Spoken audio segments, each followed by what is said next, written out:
Hello, and welcome back to another Mystery Docket here at the Alexander Society. I'm your host, Tim, who was voted most likely to rob a bank. And with me is my co-host, Derek, who would never show up to a football game in a fursuit. How are you doing, Derek? A football game in a fursuit, that's just begging to be hate crimed. I mean, yeah. Like, Lord have mercy, you're going to hear slurs that haven't been heard since like the 80s. Hold on. I gotta show you his fursuit, by the way. Well, okay. What is the practical difference between a fursuit and a mascot? Usually there's holes for fucking. Ah. That was his fursuit. And it's... He's going to football games, and that looks hot as shit. He probably stinky. I don't know what's worse, the fursuit or the fact he's a Chiefs fan. They call him Chiefsaholic. That's what he's known as. Oh, that's most normal Kansas City fan. He's part of the super fandom, football fan kind of people, obviously. Before we start spoiling more shit, how have you been, Derek? Oh, I've been all right. We're approaching a year and a half this month that I've been at my new job, and I'm kind of coming out of like the new job dazzle and really getting into like the this is still just another grind kind of stage. It's still capitalism. Yeah. But it's the longest I've consistently held a job in, well, actually ever. Damn, Derek. Yeah, this is the longest I've ever held one job, so yeah, good for me. I didn't realize you had never held a job this long. Yeah. Yeah, 'cause I think my second place was, well, unless you count... No, Juicy's was pretty long. I think it was... Juicy's was like 15 months, I think. I thought it was 2 years for certain, but I guess I'm wrong. No, I've never had a job for 2 years. Technically, my RA job in college was 2.5 semesters. But there's like a summer break, and then it got... So that doesn't count? Yeah, so it was... Yeah, so even by just raw month, like, yeah, this is the longest I've ever had one job, which is really weird. Which dorm did you RA for? I always get the dorm names from the two schools I went to mixed up. Was it Van or Dunn? Van Hall? Van was the one where most of the band nerds were in. It was the bad dorms. It was the dorms that we stayed in at Boy State. We were in Van Hall, and Van Hall. Yeah.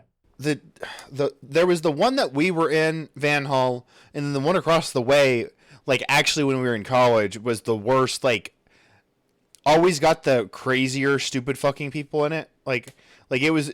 Oh yeah, wasn't that where Rodeo Team lived? Yeah, I think the ones that weren't rich enough to have the nice fancy dorms. Yes, that's where they put the baseball players too. Yeah, I was the RA for... I had like half of the Bahamians in one hallway on the third floor, and then I had the soccer team in the other hallway. Yeah, the soccer boys were not bad. They just smoked too much, and I had to put out a fire in the microwave one time. Most of them were decent guys. They just got fucking loud because half of them were from South America, so like they like to stay up and just boisterous personality in general. Yeah, very, very loud, like to stay up and drink. One of them was a monster, but that's not a story I'm going to be telling on the pod. I'll tell you about it later, but it's... Okay. One of them was like actually like I wanted to kill him. Oh shit. And not like in a he was just annoying or rude kind of way, and like he's actually like a criminal monster kind of way. Evil fucking human being. Gotcha. Like actual, like vile, like going to burn in hell kind of guy. Gotcha. But that's another story I will tell off mic. Gotcha. So work's been proud, just more Walmart corporate stuff, like, dealing with corporate America, that grind on your soul. Yeah. It's,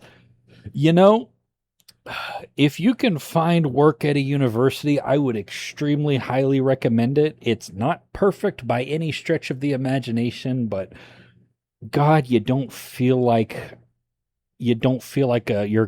A cog in the machine. yeah, you don't feel like you're complicit in like a financial crime every day of your life. So back on point. What are you drinking tonight, Derek? What am I drinking tonight? I stopped by.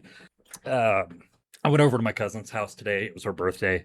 So on my way out, I just stopped by a liquor store at her over by her house, and I saw this, and it looked good. It's from a brewery called Uber Brew, which is in Montana, and this one is called Pink Slip. It is a raspberry fruit beer with citrus. And let me tell you, this shit actually slaps. This stuff is actually really good. Um it's like it's obvious it's very obviously a beer. Like there's hops in there. You get Mm-hmm. the bitterness, like the beer bitterness in it, but it's so subdued and the fruit is so front and center in the flavor that it's more like the beer tastes more like a compliment to it than like an actual beer. So it's like somebody found like the perfect way to blend beer and fruit juice. And it rocks. It owns. This stuff is really good. It is they come in 16-ounce cans. This is a where was that? Where was the percentage? What's its ABV? Yeah, that's what I'm looking for. Where'd it go? I saw it earlier. I might be stupid. I'm your best friend, so you are definitely. That's mean. I've had worse friends. Huh, I can't find the ABV on here. That's weird. Joke's on you, you bought a non-alcoholic beer. No, because it doesn't say non-alcoholic either. Yeah, I might actually just be stupid because I don't see the ABV on here. I'll go ahead and introduce mine, and if you find it, let me know. Yeah, go ahead. So I got a 6-pack of Sawtooth Amber Ale from Left Hand Brewing Co. out of Longmont, Colorado. 5.3% alcohol. Okay, ABV is 5%. Okay, nice. Anyway, sorry. Yeah, your beer. So you ready to hear about? I finished mine. I already introduced it. It's got a pretty sick.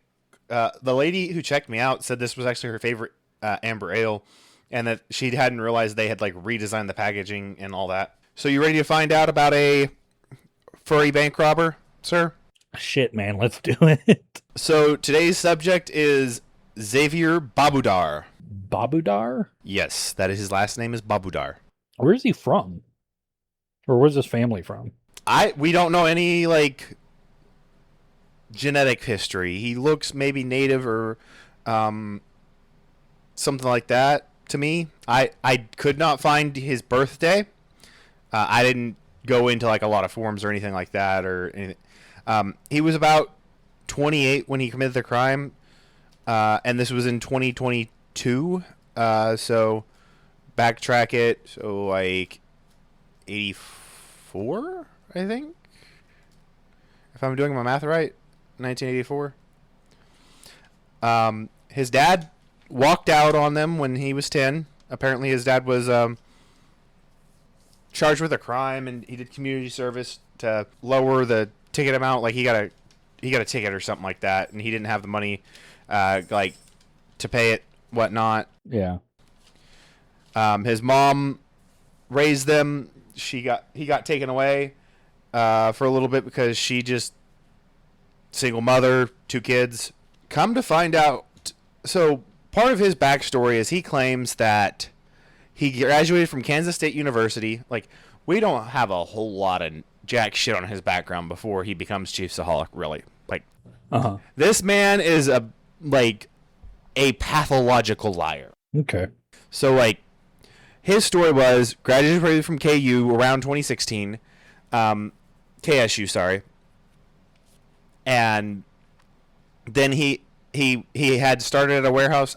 I don't know if it's graduate then get the warehouse job, or he got the warehouse job when he was in college as part of his story. Mm-hmm. But either way, he started out at a warehouse at making $12 an hour, which back in 2016 wasn't super great, but there wasn't nearly as many jobs that started out above minimum wage like there is now. Yeah, definitely. Like, I think McDonald's still paid like just over minimum wage at the time. Yeah, what you said, what year was this? I'm sorry. This was 20. So 2016 is when he claimed he graduated college. Okay. Oh, yeah, so around that time, I was working at Taco Bell making minimum wage. Like, that was just... Yeah. Like, your standard starting at a fast food place was just federal minimum. Yeah. And then he said over the years he ended up getting promoted to where he managed, like, several different warehouses. Okay. So then, sorry if I jump around in my pages a lot. The only two main, like, sources I could get, like, there were no articles on him, unless it was just saying, hey, Superfan is sentenced to this many years in jail. Like, so I had to rely heavily on the it was a really bad documentary, by the way. It was a really fucking bad documentary. There's a documentary on I can't remember the subtitle of the documentary, but it's okay. Chiefsaholic, a wolf in Chiefs clothing on Amazon Prime. That was the... Oh, boo. Bad name. It was a bad name. What makes it even worse is it was very clearly a true crime documentary, but it was shot and edited as a sports documentary. So, like, they got a crew from ESPN that usually did... I don't know, but, like, it gave more sports documentary vibes than it gave true crime documentary. And, like... That is I have to see this now, actually. If you hadn't been so late, my plan was actually to, like, if we could get recording at, like, 5, is make you watch the 2-hour documentary with me here on Discord, and then get we record your reactions as, like, the tail end of the episode was my actual plan. That is so funny.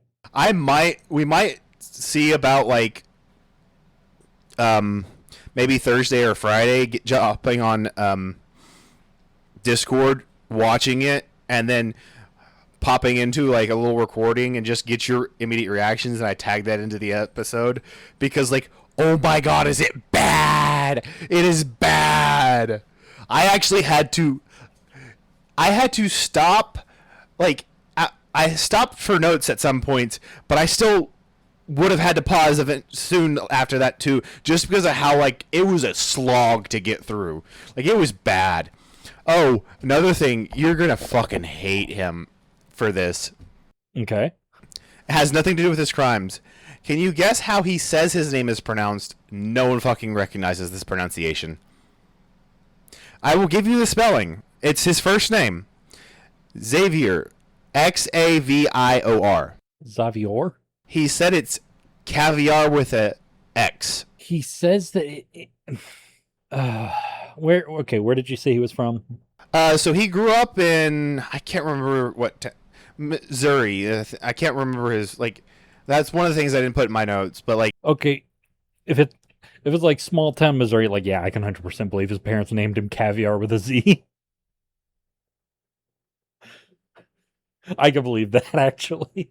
So he dons the suit in about 2018, 2019, right as, like, the Chiefs are starting to, like, get into that role where they're known to be like they are today. You know, like, they started getting the team composition and all that. Right. Which I didn't know any of this until I, like, started looking into this, because I didn't know that but that's when they started making their run and doing really good. He is a degenerate gambler. Well, yeah, he's an NFL super fan. They're all degenerate gamblers. This man is rumored, it was not confirmed by the casino, to have dropped an $80,000 bet at Hollywood Casino in Kansas. Yeah. Yeah. The bet was $80,000. That's not his payout. That's how much he put down. Did he get any of it back? I don't remember there being any confirmation whether that bet was paid out or not. The guy who was the person who confirms it was someone who like knew Chiefsaholic, but like he knew the persona that Xaviar, or throughout my notes I called him Babudar. That's just what I did. He claimed that like it was a viral news thing because like they said, hey, we've got this big bet, because like they posted his bet slip, but they didn't like say who it was or anything like that. Yeah. And the guy immediately goes like, hey, was that $80K bet yours? And he's like, yeah. Jesus Christ. Because he texted him. Son of a bitch, that's a lot of money. So if he had that, even if it was like, if that was like a crippling loss for him. What's crazy is that bet, from what I understand, was pre-bank robberies. We have no idea how he got any of his money before that, because he has no confirmed job history. Okay, that's weird. So I can see his bank robberies happened in 1 year. 2022 is when all the bank robberies are confirmed to have happened. Okay, so I'm presuming because he was a Chiefs super fan that he had like season tickets, which aren't cheap. He went to every game. Okay, not just home games, away games. Like he did not miss a game. Okay, this guy definitely had money from somewhere. So that gets into my theory. I'm going to go ahead and spoil, like, it's not real spoilers, but when he's on the run from his bail bondsman, because his bail bondsman's a fucking dumbass. Yeah. His mom and his brother are living out of the car, and it seems like that's all they've done that for years. That's all they ever do. And so they throw shit away. Wait. I'm sorry. Just stop you there for a second. He has $80,000 to drop in a casino, and his mom and his brother are living out of a car. Oh yeah. So while he is on bail, he has $155,000 worth of winnings that he could earn from two bets. One was like a $50,000. One was like $110,000 bet.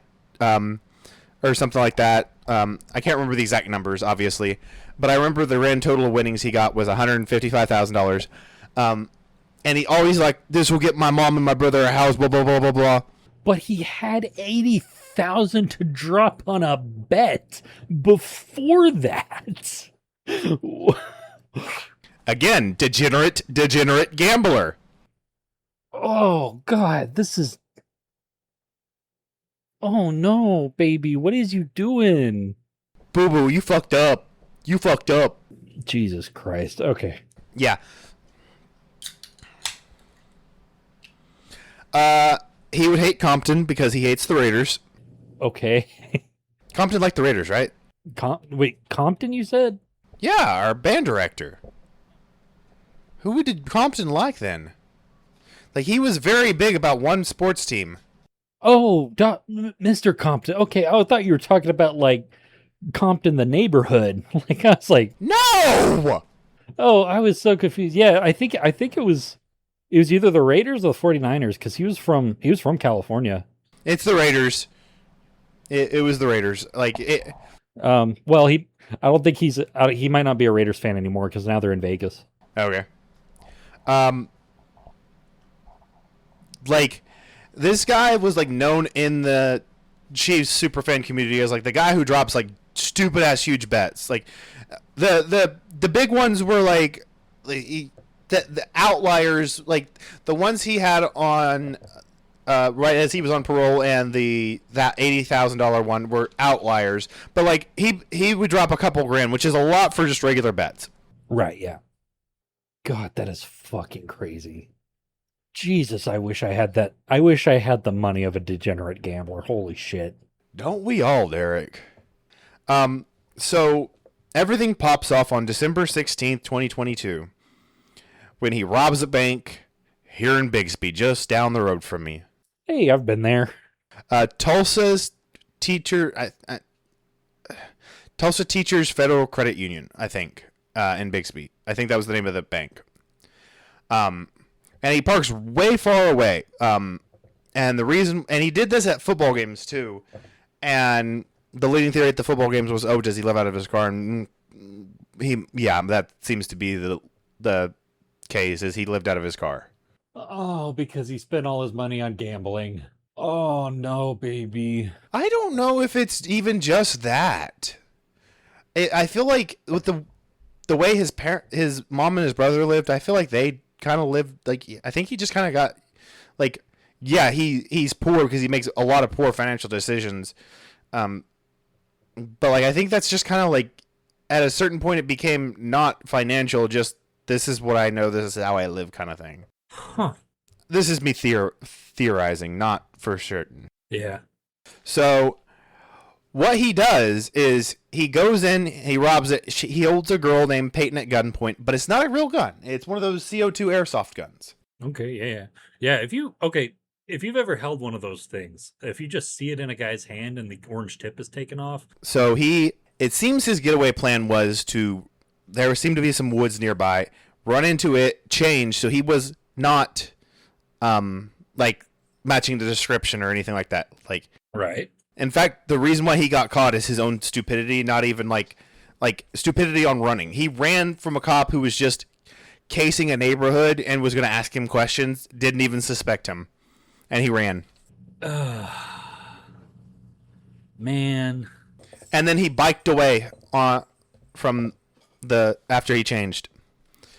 And later on, there's a video that circulates of a man robbing a bank in a wolf mask, and everyone, once they know what he has done, that it's Babudar, that it's Chiefsaholic, they're like, wait. Did he rob the bank in the mask he went to the games on? No, this was a completely unrelated crime. It was not Babudar. Okay. But there was a point online where there was a viral picture of someone robbing a bank in a wolf mask, and they're like, did this motherfucker really? Somebody else robbed a bank wearing the same mask that he's famous for wearing. It's a very similar mask. It doesn't look exact. This other guy wearing a very similar wolf mask robs a bank, and it's not Babudar. But Babudar also happens to be responsible for a different bank robbery. Multiple. Jesus Christ. Holy shit. This one where he gets arrested at is not even his last bank robbery. Dudes rock. I fucking love the NFL. Love me some Chiefs. That's a lie. I hate the Chiefs. I don't know why I said that. I don't even hate the Chiefs for any particular reason. I just hate Kansas City. So a lot of his infamy actually started on Twitter. That cesspool of a hellhole. Yeah, it was bad. That was bad, like, even before Elon took over. Speaking of somebody who was on it, but... Yeah. So, a couple days go by, and he's not posting, and he's, like, active. So, this is the guy who's making multiple posts, like, live updating the game, and he missed the game. And, like, what's going on? So, they go... The Twitter Chiefs fans go full autism mode and start going to detective. As they're digging, they discover, hey, no one knew his name. They knew his persona as Chiefsaholic. Eventually, they're able to dig out, there's a first name associated with him, Xaviar. Caviar. And then they're like, and it's like super disconnected. Like, you'd have to dig really hard to figure this out. Then digging again in the same direction but differently, completely separately, they found his last name, Babudar. So they start looking around to local hospitals, make sure he's not in there, then check local headlines to see if anything happened, and they see Xaviar Babudar arrested for bank robbery, and the Chiefs fans immediately lose their shit. God fucking damn it, dude. On his side. Say it again, sorry. They're on Chiefsaholic's side. They're saying release this man. What do you mean release this man? He robbed a bank. Like, granted, I'm fine with crimes against financial institutions, but, like, you should be surprised that he was He's targeting smaller banks / credit unions, Derek. Even if they have FDIC insurance, like that's still not a great thing. I don't know. I still sympathize with the impulse. I think you're partially right, but like I still sympathize with the impulse. Okay, fair, fair. 2 months later, in February, he gets bail. He gets his bail reduced from $200,000 down to $80,000 bond, and he gets. I'm gonna look this up because I didn't write his name in my notes. Just stupid bail bondsman is what I wrote him down as. But his bail bondsman's name is Michael Lloyd. Okay. By the time he is bonded out, there's that documentary crew is already all up in this shit. He gets released 4 days before the Super Bowl 57 in 2023. Okay. And wait, did the Chiefs play in that one? Yes. Okay. Yeah. So he gets out, and here's where the first strike against this bail bondsman is. Uh-huh. He got no security. He got nothing. He has no incentive for, like, nothing to against, like, Babudar runs. This guy's shit out of luck. He doesn't have any, like there's no home, there's no car, there's no nothing that is as collateral. He has nothing securing Babudar in that sense. Okay. Yeah. Yeah. I see that. Okay. And the reason why he did that is like, hey, this kid, mind you, he's 28 at the time. He's also a Chiefs fan. I'm going to help him out, is basically what seems to be the case. So, he took advantage of the Superfan safety nets. That is. I think he was thought he was being a good guy, getting his attaboy points, patting himself on the back. So he literally he bailed this guy out for no other reason than dudes rock. Make himself feel good, possibly. He doesn't sound like a very successful bondsman. I'm not gonna lie. I don't think he has a look. He doesn't look like it. He does not. He has this full looking tactical beefy gun. It's a fucking salt gun, Derek. What do you mean he has? Wait, so he has like a fucking. It looks like it's a tactical, like really, like beefy looking gun that shows off. He shows it off as he's being introduced. It's just a fucking salt gun. Okay, hold on. What was his last name? Lloyd. What was his first name? Yes, Michael. Michael Lloyd. He's here in Tulsa. Bail bonds, salt gun. I need to see this picture. Hold on. I don't know if that's going to get you much. Smash cut to your reaction during the documentary when we actually record that in a day or two. Yeah, I don't know if it's in here. Yeah, I don't think I'm gonna find it. At one point, Lloyd says that he's in $3,500 on Babudar, and Babudar actually asked him, and I don't know if this is they asking for $1,000 includes that is a part of that $3,500 or before that $3,500, but Xaviar asks him for $1,000 to help him live through the week / celebrate the Super Bowl. Right. Because like he gets into like, this is my assumption, but he starts off in a hotel that looks pretty dungy, cheap, grungy, and then when he's celebrating the Super Bowl, he looks like he's in a nicer hotel room. So I don't know if he got a nicer hotel room for the Chiefs game or not, but it seems like that. But Lloyd gives him $1,000 supposedly. Boy, buddy, you aren't. Again, this bailman is a fucking idiot. Buddy, you are not. You're not running a tight ship here. I'm granted, I'm not a bondsman, but you know this seems outside the scope of your responsibilities. I'm not gonna lie. Yeah. During this time, like after he's released from jail, he unironically calls himself the Wolf and says you cannot cage the wolf. People cage wolves all the time. What are you talking about? Wolves are really easy to cage, actually. But they're not the wolf. They're not Chiefsaholic.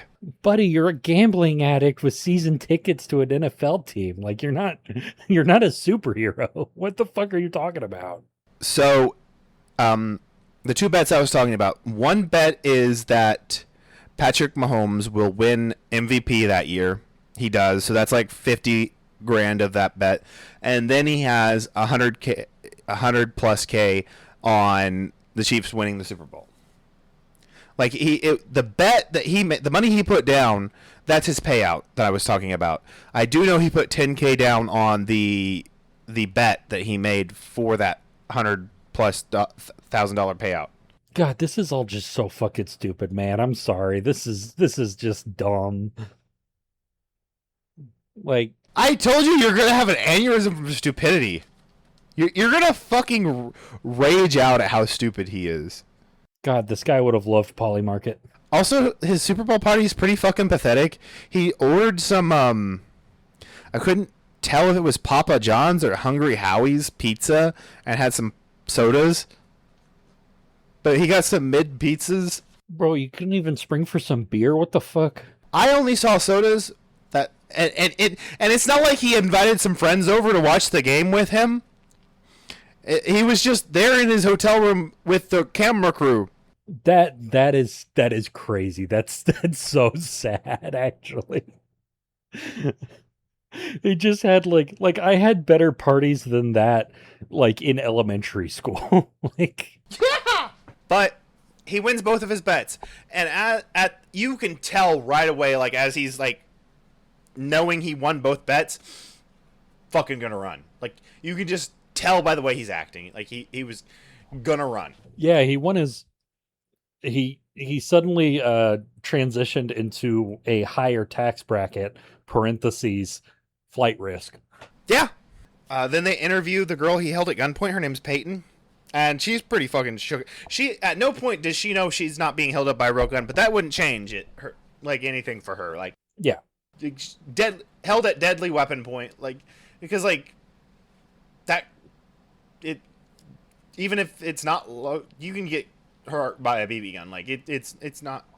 Right, yeah.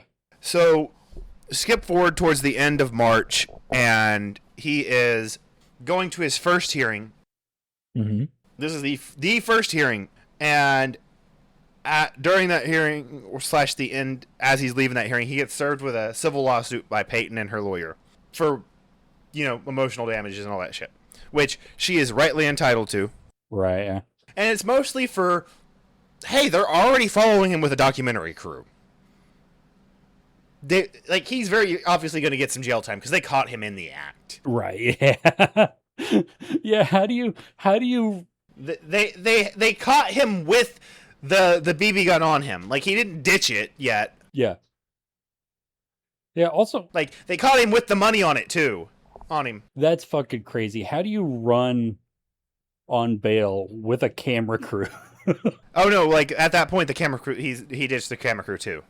Oh, okay. At that point the camera crew kind of follows the shitty bail bondsman around because like he's, and I don't mean like he's a shitty person because I don't have any opinion on his end. Like he's just bad at being a bail bondsman. Uh-huh. Like throughout this whole time, like once Babudar goes on the run, he follows the brother and the mother because they're like living out of their car at the time, and he goes to check it and like put a tracking device on the mother and brother's car because like they're clearly going to meet up at some point, and he's following them. You can see him like a child could see he was tailing them, like because the camera crew's recording him driving and following them on the highway, and he is like riding their ass tailing them. Yeah. He also did this stupid little roll thing, like how you'll see on movies, like when someone's trying to be sneaky and they'll like roll around to attach the tracking device to the car. And I'm like, bro, your park's like, we can see, which like you can see, like, so he's in the back row, like one space over, and they're in the front row, one space here, and he did that little roll thing. I'm like, they know you're parked there if they see you, period. Like, it doesn't matter if you're rolling or not. You're fucking stupid. They're calling him God's smartest soldier. This is the caliber of fan that the Chiefs deserve. I'm gonna be completely honest with you. Oh my God. Another thing I want to mention. This has nothing to do with the actual case. you know that like bright gaudy red color that like looks orange sometimes, but it's clearly red too. Like if you squint, Right. he exclusively wore shoes that color. The entire fucking documentary, he's wearing these god awful sneaker colors. I can't even evaluate if it's a good sneaker or not, just with how god awful that color is. Yeah, I can't even see what brand it is because it's fucking burning my retinas. Yeah, they were ugly. But like the day after his first hearing, he cuts his ankle monitor and flees. Hell yeah, bro. And this is where a lot of the Superfan community hops off his bandwagon. Thank God. And Peyton is fearing for her goddamn life because she thinks he's going for revenge. Oh, god damn it. Yeah. Oh, and so while he still had his ankle monitor on, he can't figure out why Babudar is going to a lot of like super like department stores, and like he goes to Target and Walmart a lot. And when he's following the mom and the brother, while Xavier's on Babudar, I want to call him Babudar because wanting to call it caviar with a Z is just fucking stupid. He comes across a bag of like trash that his mom and brother put out. One, they're pissing in bags, so that was thrown out too. All right, you do what you got to do. But he comes across a receipt that because they're throwing stuff like you know how sometimes you'll clean out your car and you'll throw it all in like a Walmart bag or whatever that you had there, and you'll toss it in the trash. Well, that's what they kind of did. So he goes and does that, and he goes through and finds a receipt for a bunch of returns. My immediate connection, they're return frauding. So what they'll do is they'll go in at the parking lots and they'll find a bunch of receipts, and they'll go back into the store and they'll grab all that shit off the shelf, then go to the return center and say, "Hey, I'm here to return this." Okay, yeah. I guarantee you that's what they were doing. So his MO when he was robbing the banks was he would pick some place on his route to the away game, about 30 miles outside of town. He would turn his phone off. He would go and do his stupid little crime, because it was not very good bank robberies, I'm not going to lie. And then he would wait till he was about 30 miles outside of town and turn it back on. Okay. I'm tracking, yeah. Also, Babudar's lawyer's a fucking idiot. Everybody in this story is a fucking idiot. That's not surprising at this point. He says the reason why Babudar had a BB gun is because he never truly meant to hurt anyone. Yeah, that might be true, but like, that doesn't mean anything. He still robbed the fucking place. And if they don't know... He still has something that which can harm people. Yeah. If he was not trying to hurt someone, he would do the fake gun in the jacket trick. I'm gonna try robbing a bank, but just obviously using a finger gun. While he's on the run, they start connecting the dots and like, so this is first known bank robbery, March 2nd. Gets 70 grand from Great Western Bank in Clive, Iowa. Mm-hmm. Second robbery was April 28th. $170,000, 860 from First National Bank of Omaha in Omaha, Nebraska. Third is $25,000 from First Interstate Bank in Clive, Iowa. Then he had a couple failed ones in December. I didn't get a date for the third one. That was one of the things that I really struggled to find. Is like when you Google this, you have to get, unless you were going deep pages, you weren't finding shit. And right. The only other way I probably would have done is to find case filings and stuff, and I didn't want to do that. Mm-hmm. While he's on the run, he robs another bank on June 8th. He robs Heritage Bank in Sparks, Nevada, and gets $1,100. Mm-hmm. So lower amounts. Then July 3rd, he gets $950 from U.S. Bank in El Dorado Hills, California. God, he's really getting all over the place. Yeah, he's all over the place. So at the 90-day mark, the 90th day is July 7th, one day after my birthday, the day the bail bondsman had to pay $80,000. Later that day, after he drops off the check, Babudar is in custody. No thanks to him. God, that's so fucking... These people are so fucking stupid. Yeah, it was... This whole time, I'm just like, how fucking stupid can you be? One of the bank robberies was near West Des Moines, Iowa, about 3 hours away from Nick and Tay. 3 or 4 hours. Oh yeah. And to support my theory of he was going to run when he won those the bets, he signed his power of attorney over to his mom a couple days prior to running. Yeah. Also, there was a big hype in June when the draft was happening. I think it was in June because it was being hosted by in Kansas City and like it was a big Chiefs thing, and so right. They're like, he wouldn't be at the draft now, would he? As far as we know, he wasn't. That would have been so funny, though. Yeah, that would have been the ultimate troll. It was like, I know I'm going to get caught. I'm going to get caught at the draft. I'm going to watch the draft. But that's the kind of thing that has a lot of security all the time. Right. Peyton's lawsuit is successful. She gets awarded $11 million. Good.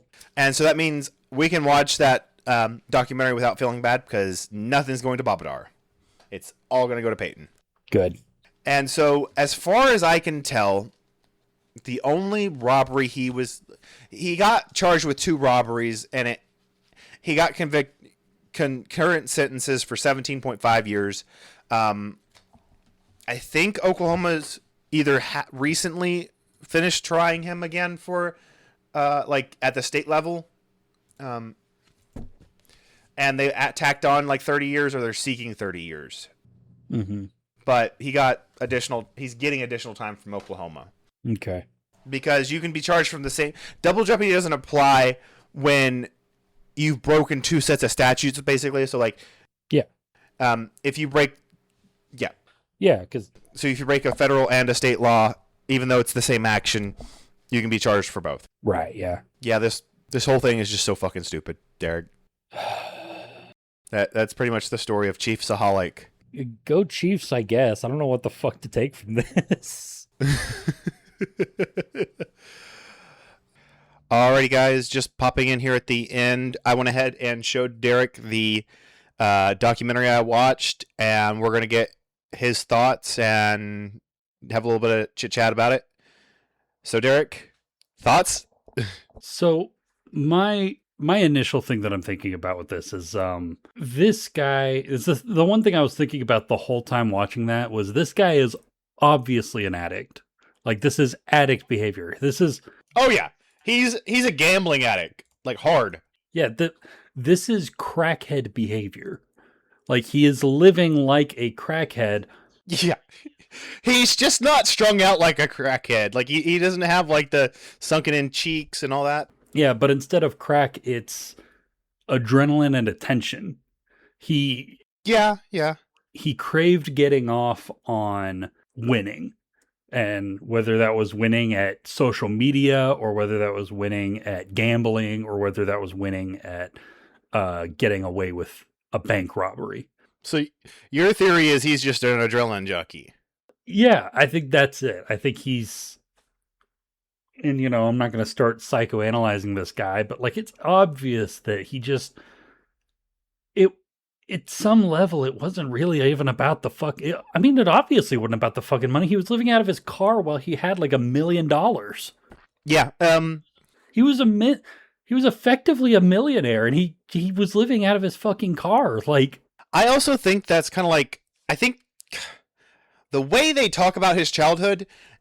He only really talks about the immediate aftermath after his dad left, like maybe the first year, maybe 2, and then he doesn't really talk about anything else. He talks about how he's always around his family, but his family only stays in cars. Like, it's very clear that they must have, like, after the house gotten taken away and she got back custody, they didn't keep the house for long once, like, So my timeline on this, not literally, but, like, is... as soon as CPS was done, like, being involved, like, once they were out there, they were almost immediately back in the car. They were living out of a car. Right, yeah. Yeah, and it's just, like, honestly, like, it sounds like this guy needed therapy, like, 15 years ago. Like, he desperately... This guy needed to be... This is why we need more, universal health care in the U.S. because, like, his dad leaves. We need more governor's assistance programs for single mothers. Like, if a dad can just walk out and, like, fuck them up like that, because it doesn't sound like the dad got any child support. It sounds like he, like, disappeared off the face of the fucking earth. Yeah, and so I guess... And he's like only a couple years older than us. Like, because like when this happened, he was like Yeah. 28, and this was like 3 years ago. So he's like 3 or 4 years older than us. Right. Yeah. Yeah. Like he probably was in high school at the same time that we were. Yeah, like we would be freshmen about the same time he was a senior. But yeah, Yeah. It's, and another thing that I was thinking about was just how I fucking hate the way that the cops were talking about this whole situation, which I guess they do with every situation. They treat it as like a big. I don't want to defend cops like in general, just because like it feels scummy nowadays. But like I'm arguing it's a little bit of desensitization, because like they have to see stuff day in and day out. There is nothing that like, and it just kind of wrecks your psyche. There are like no services to help people out on a national scale. A lot of stuff is localized. There's not a lot of mental health care for, even when you are at a police department with good healthcare coverage. There's that like solidarity thing, like, oh, you're weak if you go get mental health help, and like, Right. Yeah. and it's just like like unless you're suspended pending psychological review, almost it's like a taboo to like seek any mental health help from what I've like observed from the outside.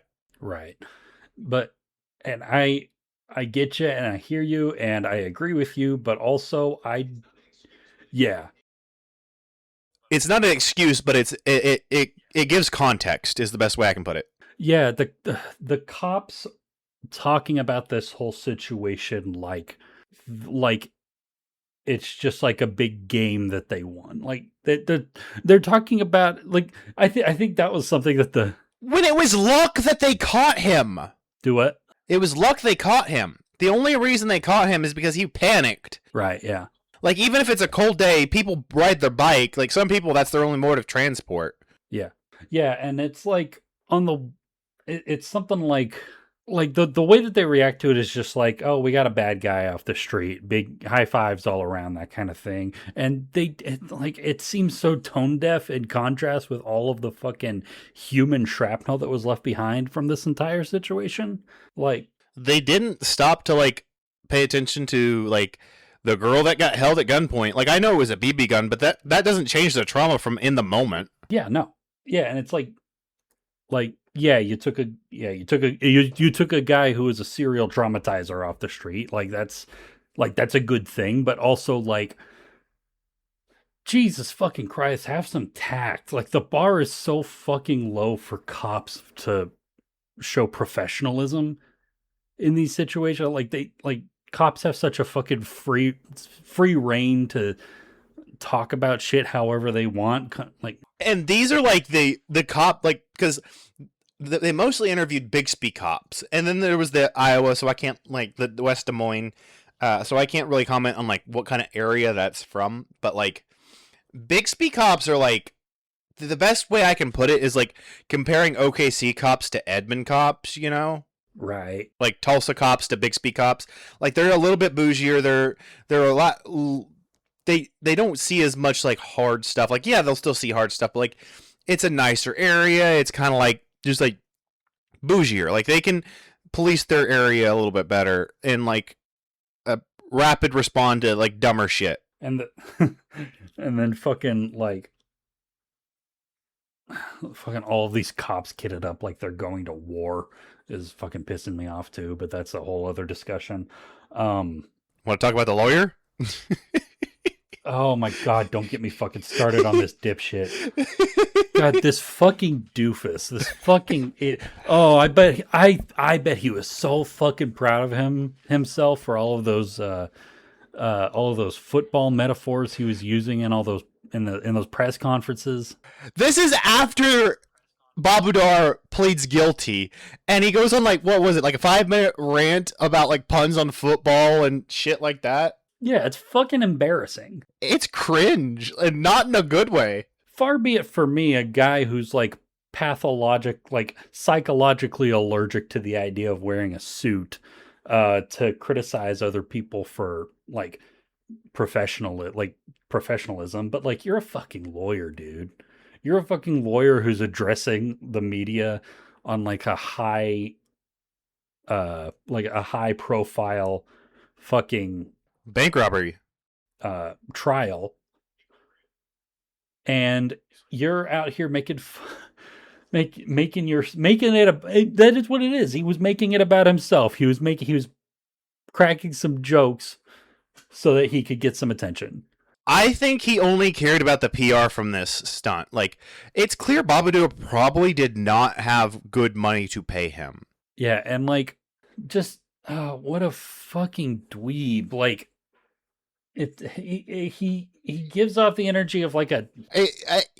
How pissed off were you about this is a BB gun, so he took care not to hurt anyone? Oh my god,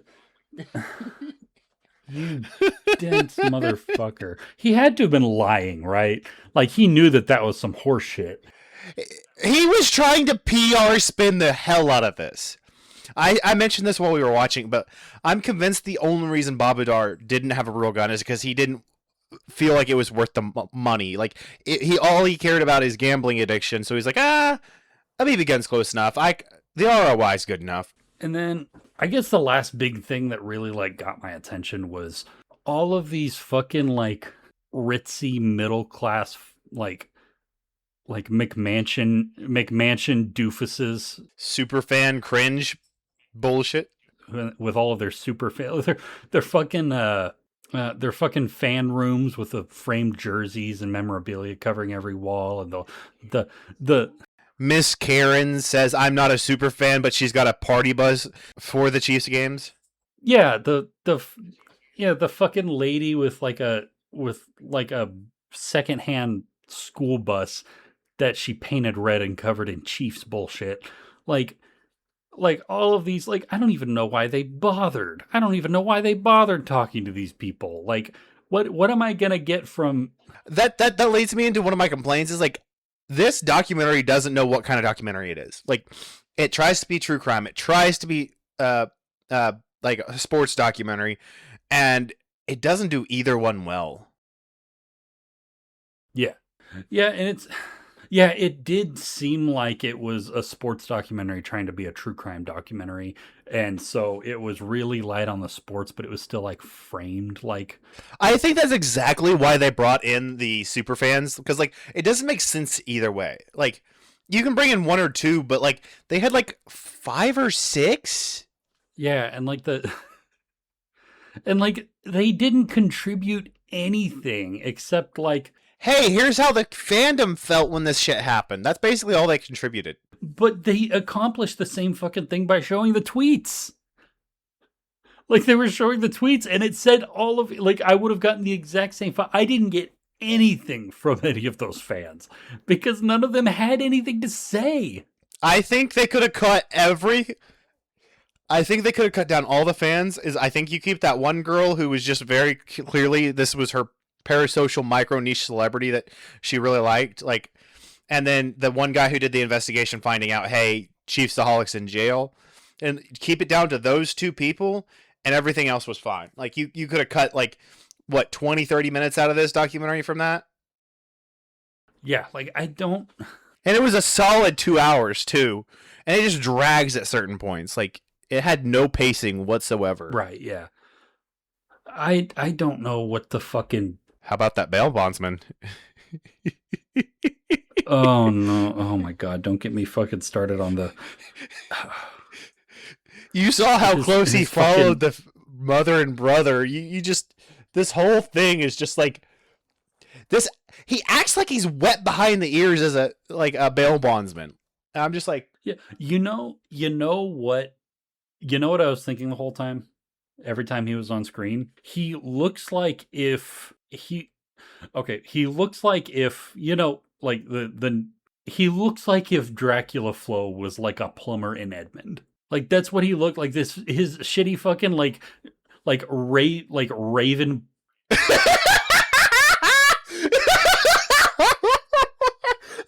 How right you are.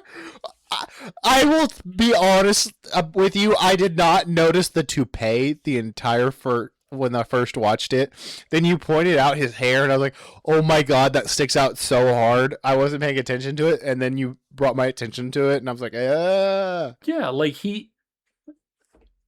Yeah, like he's very obviously just like a middle-aged like balding guy with like short white hair, and then he threw like a raven black toupee over the top of it that didn't match the rest of his hair so that he would look more intimidating. Well, so what I think he's going for is like he threw on a very poor toupee, but he was going bald and like he was trying to do like, you know how you'll have like the top be a dark dye and like the undercut is like um your natural hair color, and I'm like graying, and it doesn't work well on him at all. Yeah, that's the look he was going for, and it failed. It failed really bad. There is a clear line between the toupee and the fucking white hair. Um, and then other than that, just like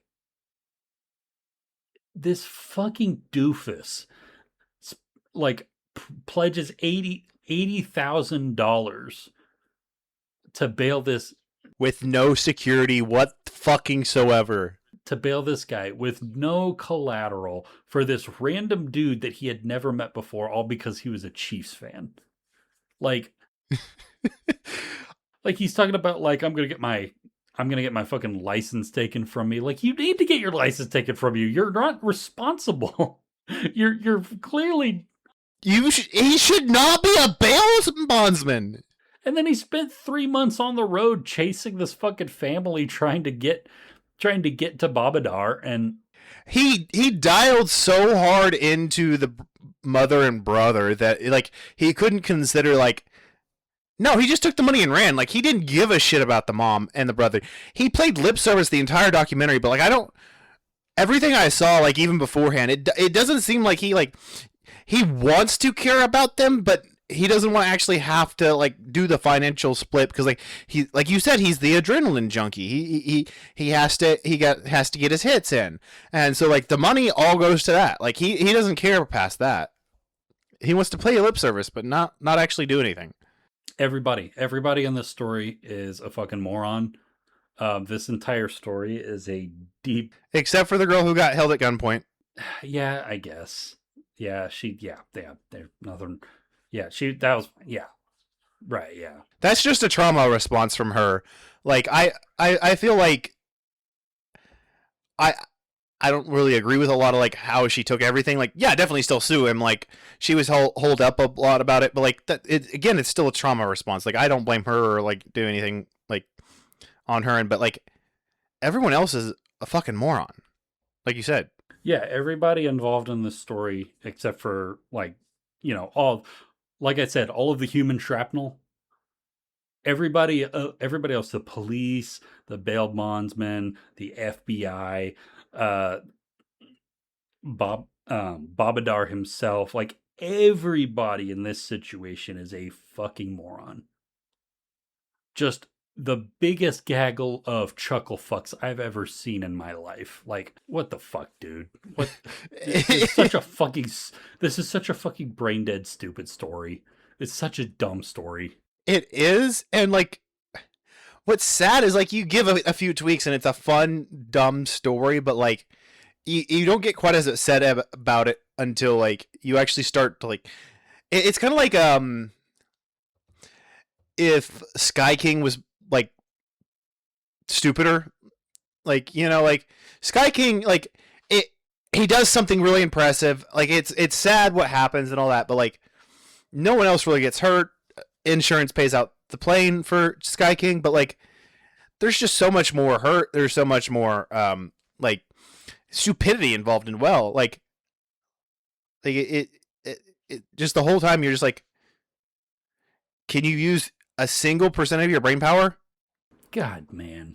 Anyways, give poor people health care and safety nets, and this, Especially mental health care. yeah, and this wouldn't have fucking happened. That and UBI. Yeah. Any final words on the documentary, Babudar?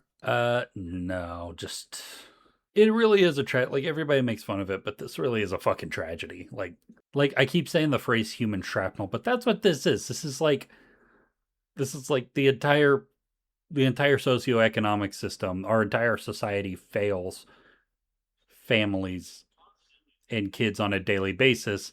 constantly. It not just like they just don't get big stories. Like hey, 90% of America is exactly this, except for they didn't go rob a bank.